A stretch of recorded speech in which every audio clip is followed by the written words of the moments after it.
mediadas por transmisores como la bradicilina y el ADP, que estimulan ¿qué cosa?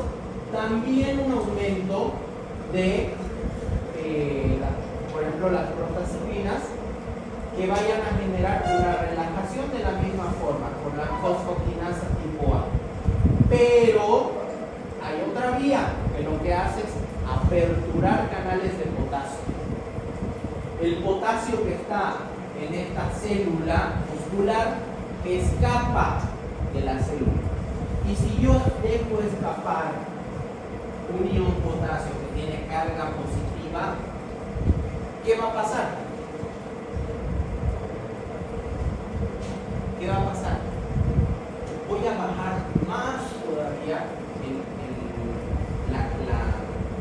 la polarización de la membrana.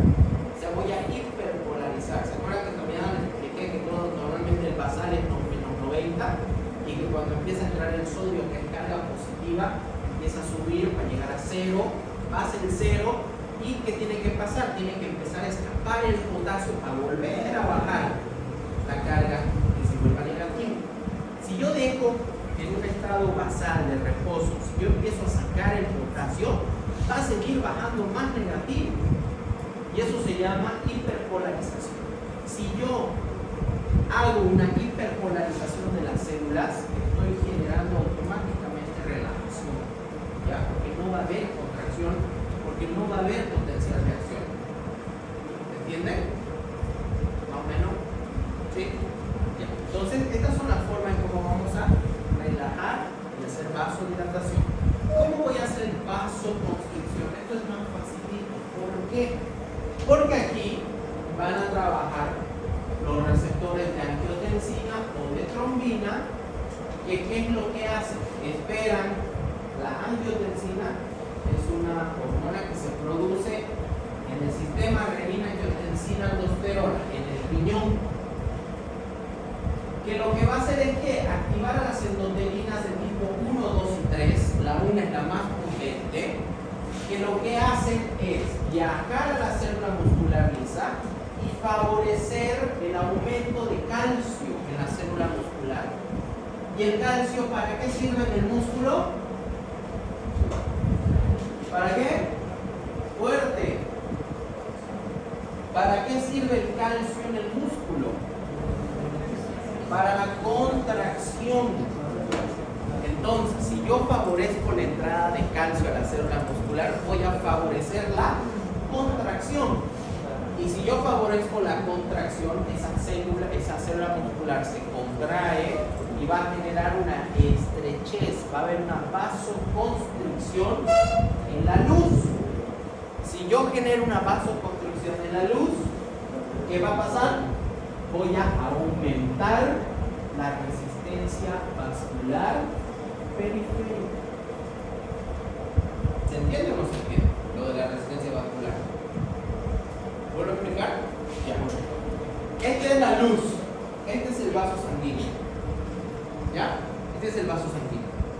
Ahorita está en un digamos, tono intermedio. No está ni contraído ni dilatado. Entonces, la célula sanguínea pasa por aquí tranquila, sin hacer mucho esfuerzo.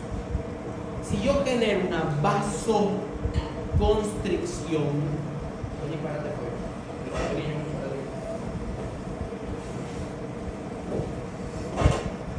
Ellos dos, miren, están restringiendo la luz. Menos, no está nada fácil ya. Ellos han hecho vasoconstricción, ha aumentado ha disminuido la luz. Entonces, el corazón para pasar la sangre va a necesitar de mayor fuerza. ¿Por qué? Porque ha aumentado la resistencia vascular. Lo contrario pasa si yo relajo la musculatura, se relaja, hay mayor espacio, por lo tanto, el corazón feliz tiene que bombear menos fuerte para que pueda por aquí pasar la sangre. Hay menos resistencia vascular. ¿Ya? Eso es lo que pasa con la relajación y con la contracción del músculo. ¿De acuerdo? ¿Qué necesito para contraer? Calcio. ¿Qué necesito para relajar? Que no haya calcio. Así de sencillo. Existe otra vía que es la del anión superóxido, que se une al óxido nítrico que lo inactiva, lo deja sin acción, y esa disminución o bajada del óxido nítrico favorece a la contracción. Sabemos que el óxido nítrico favorece la relajación. Si disminuye el óxido nítrico, va a haber contracción.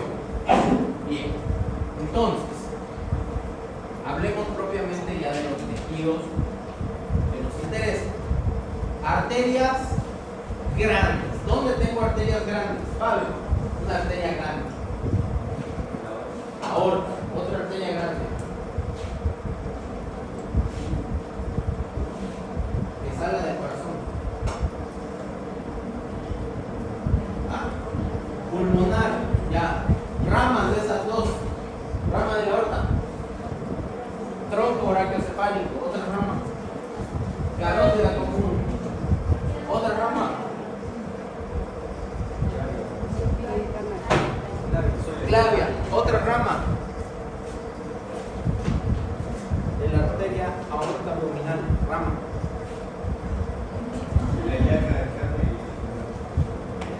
Ilíaca común.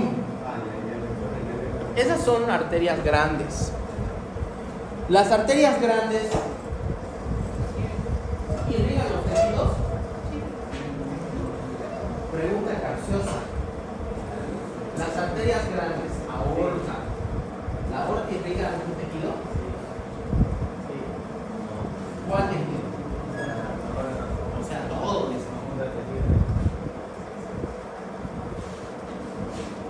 ¿A quién está irrigando la aorta?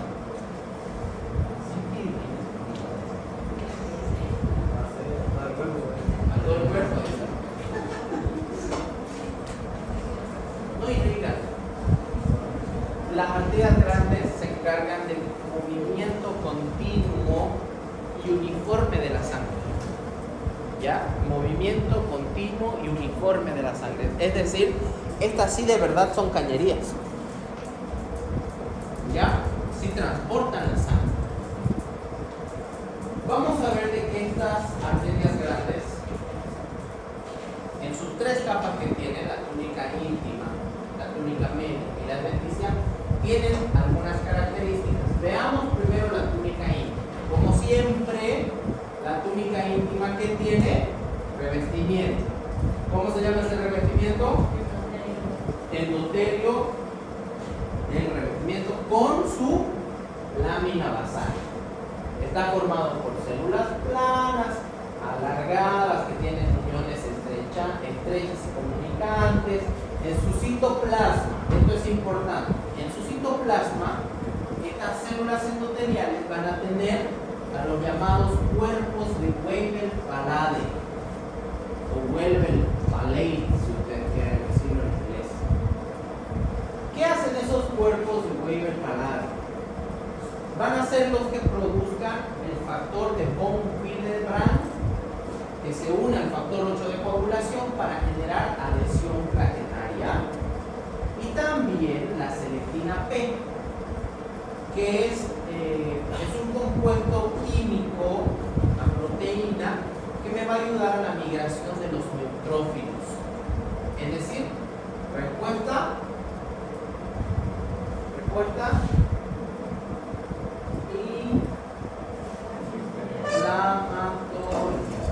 ¿Ya? Respuesta inflamatoria. Ok. ¿Qué más vamos a tener por debajo de este endotelio y su lámina basal? Vamos a tener a la capa subendotelial del tejido conectivo, que está formado por colágeno, por fibras elásticas.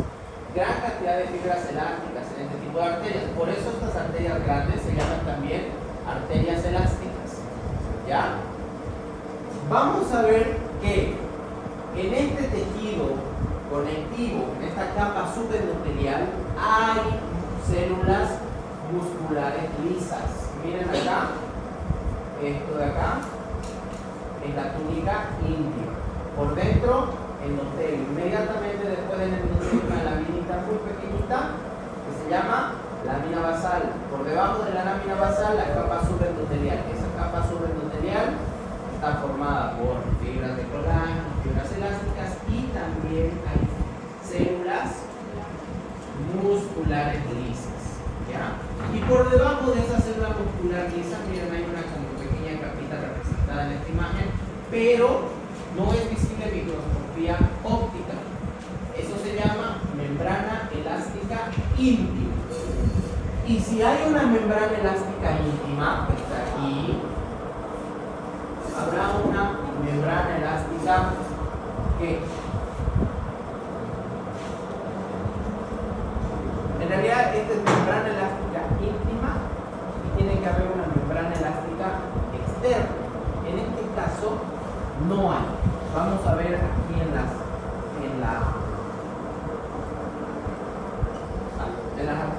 materias medias la diferencia, ¿ya?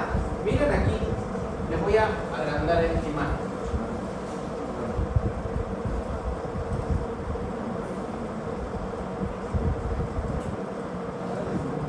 ¿Qué es esto de acá? ¿Qué es esto de acá? ¿Qué? ¿Cómo se llama esto? Todo esto que se llama túnica íntima. Este revestimiento inmediatamente por debajo, lámina basal. Este espacio de acá,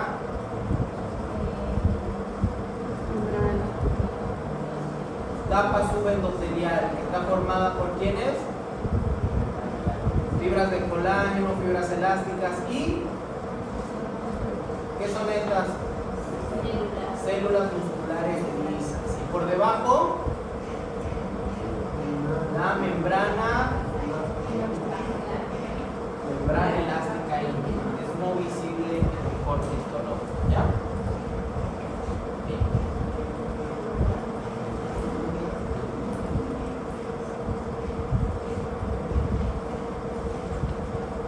Seguimos con arterias grandes. Túnica media. Ya vimos la túnica íntima. La túnica media es la más gruesa de las tres túnicas en las arterias grandes.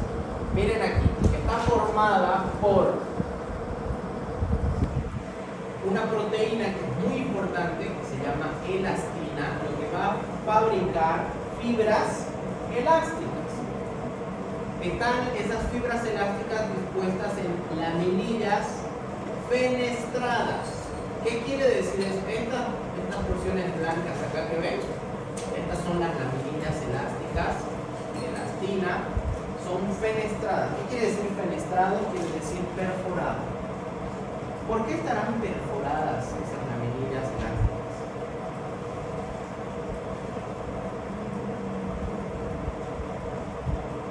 ¿Cuál será el objetivo de que estén perforadas?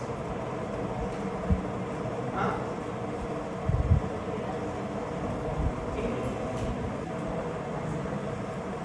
¿Irrigación? No hay irrigación acá,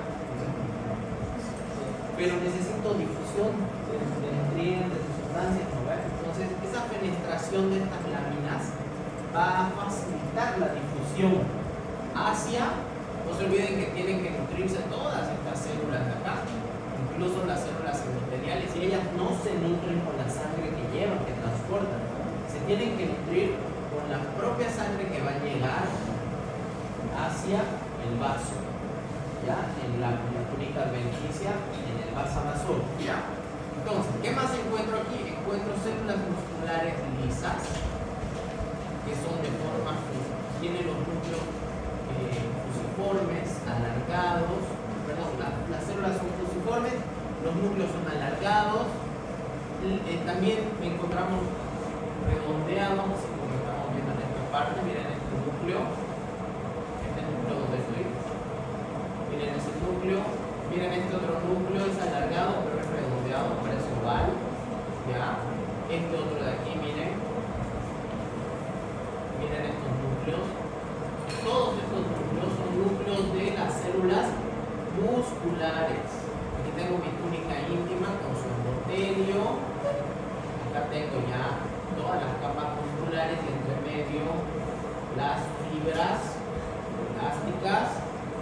Y algo interesante, si hay fibras elásticas y fibras de colágeno y proteoglucanos, es decir, matriz extracelular, ¿quién fabrica la matriz extracelular?